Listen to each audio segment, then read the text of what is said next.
There's kind of a flow with our BFS method since we are only considering the orthogonal neighbors. I'm not sure if it's actually a flow, but let me just walk you through it.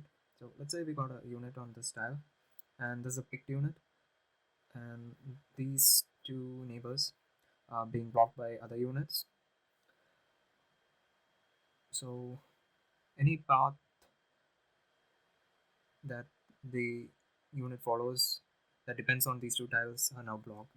That means this tile is blocked, but if you consider the other two neighbors of this tile, this one's got a cost of 1 and this one's got a cost of 1. Let's say we got a movement range. Uh, Come on. Movement range equal to 5. Sorry for the bad handwriting. Um, and these two tiles are gonna cost 2, and same with this.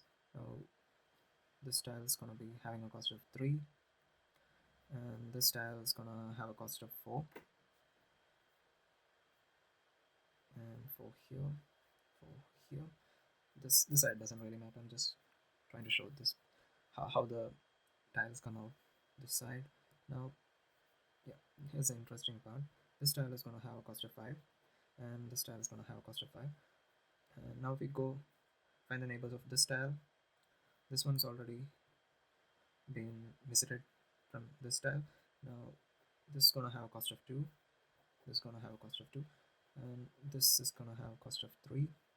Now the neighbors of this tile, this one's going to have a cost of 4, this one's going to have a cost of 4, and now we find the neighbor of this tile, which is 5, and this is 5. So we got like a, what do I say, landlocked tile. Does that sound good? Because these tiles are walkable, all these tiles are walkable, but this one is not. The unit cannot move to this tile, even though it is closer than these two tiles, because we reach the movement limit at 5. Now, if I want to travel to this tile, it's going to have to be with a cost of 6 as a neighbor of either these or this tile. Can't go there because these two tiles are blocked.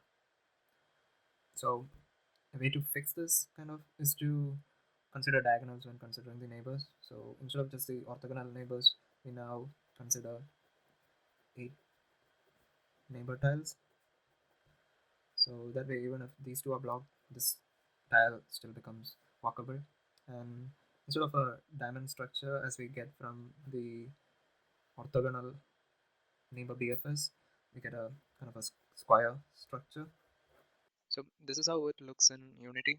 Even though this tile is closer than any of these tiles, um, it is not a tile that the unit can move to because how the BFS works. Now, this is what we gotta do in the grid manager. In get neighbors, we just need to add the diagonal neighbors. And now this is a mobile tile, and this is a square grid that we get after considering the orthogonal neighbors. For my game, I'm just gonna keep the normal BFS, but it's just something I wanted to show.